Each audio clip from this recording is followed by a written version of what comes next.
It is 9:19 a.m. October 4th. I am just noting in real time as it occurs while at the end of the street on East Street where I slept last night, mind you, and I noted the license plates of the San Bernardino utility workers up several feet up the street. No surprise, San Bernardino police. And again, part of the pattern of conduct is they always create some scene whereby they may establish that they are not engaged in stalking, but they are actually conducting some sort of traffic stop that they have the authority to otherwise engage in. Irrespective of that, police are engaged in state stalking, and this again is a part of the pattern of conduct, their ubiquitous presence. They were down the street from me while I was noting utility workers' license plates who are cleaning up, and I put that in quotations, cleaning up abandoned buildings and trimming the trees and closing down areas where the airplanes that soared over all last night can see clearly and monitor and listen in. And just as though the police last night participated in creating voluntary documentation in concert with the airplanes, just like that occurred, this is not a coincidence that they're present feet from me while I was engaged in documenting the state stalking. The first motorcycle license plate, it's motorcycle number 1004, license 3010905. The second one is motorcycle number 1002, license 3010984. Two white Caucasian officers pulling over a Dodge Journey. It really does not matter. This is part of the pattern of conduct. Part of the pattern of conduct is them appearing to engage in, whether it is real or not, some sort of legitimate reason where they are present in proximity to my location, which fits into the same definition of stalking. This is a habitual pattern on their part, and it also speaks to the conduct that they engaged in last night. It is 9:21 a.m. and I am on East Street at 5th Street in San Bernardino.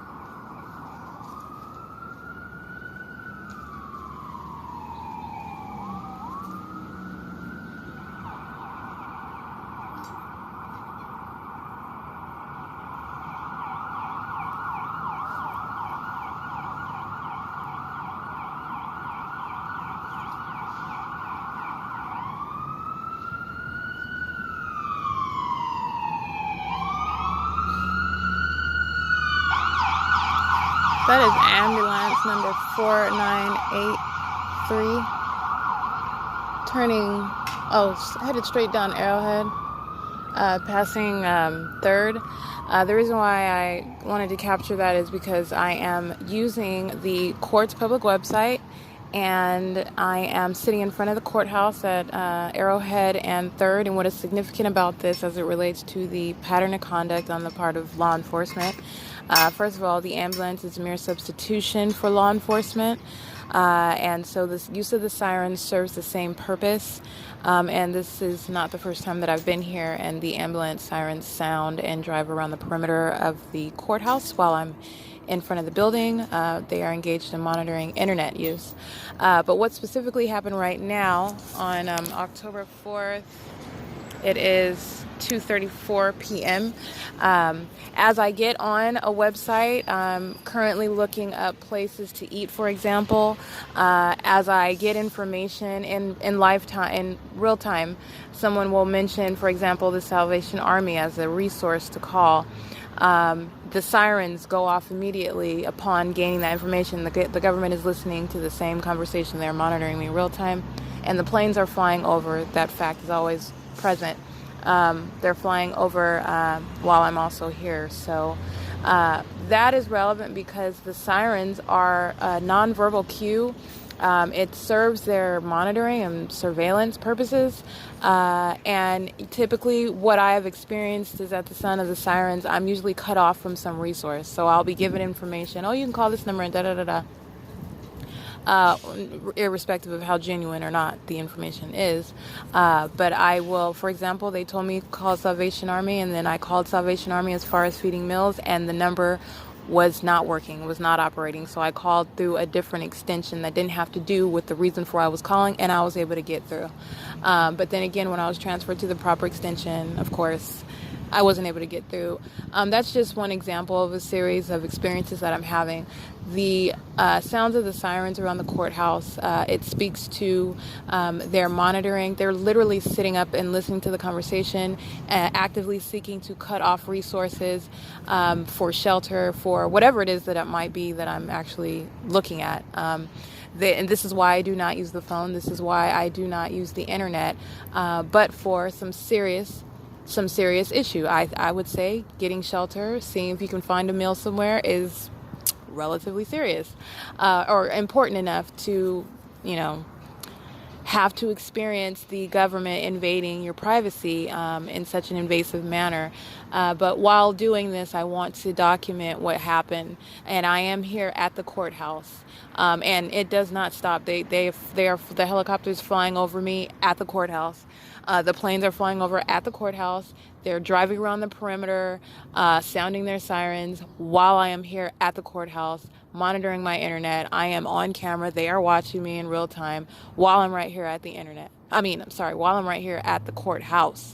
My inability to access certain resources as it pertains to shelters or meals, that's nothing new.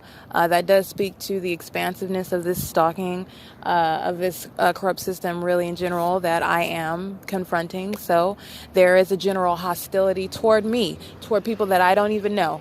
And the government, as it goes with regard to specifically the sirens that I'm addressing right now with the ambulance, I didn't get the full number, but it's really just, it serves the same purpose as getting one person's license plate. They represent a sample of an overall system. So that particular ambulance, that was just the one that was communicating their signal amongst each other, engaging in driving around the perimeter, stealing electronic information. That's what they're engaged in doing, and that's what that purpose serves.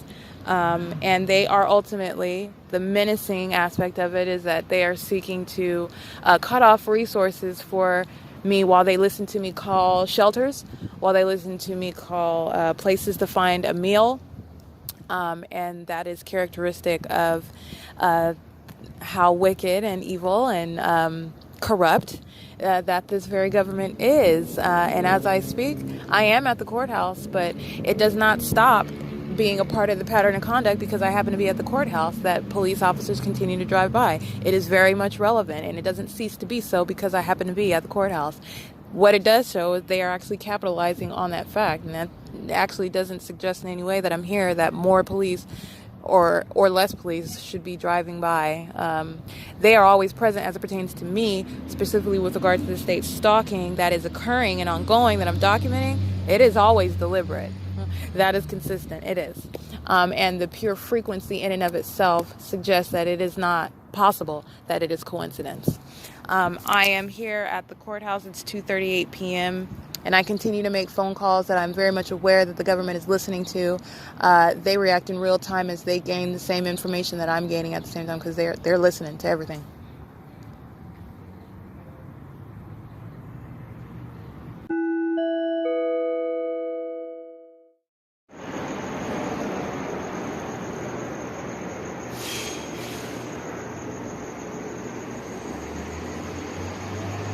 That's the sound of the airplane flying directly over the exhibit hall, San Bernardino, where I'm located, next to the convention center of San Bernardino, next to where the Radisson Hotel used to be, across from where the Harrison Mall used to be, where I slept last night. I'm over here, down here. I went down the stairs. As soon as I went down the stairs, the airplane flew directly over. They are following me. I've got that already established in my documentation, but I'm just stating the obvious that they are following me as I am exploring this area over here. And that was a plane flying directly over me as I'm going down the stairs.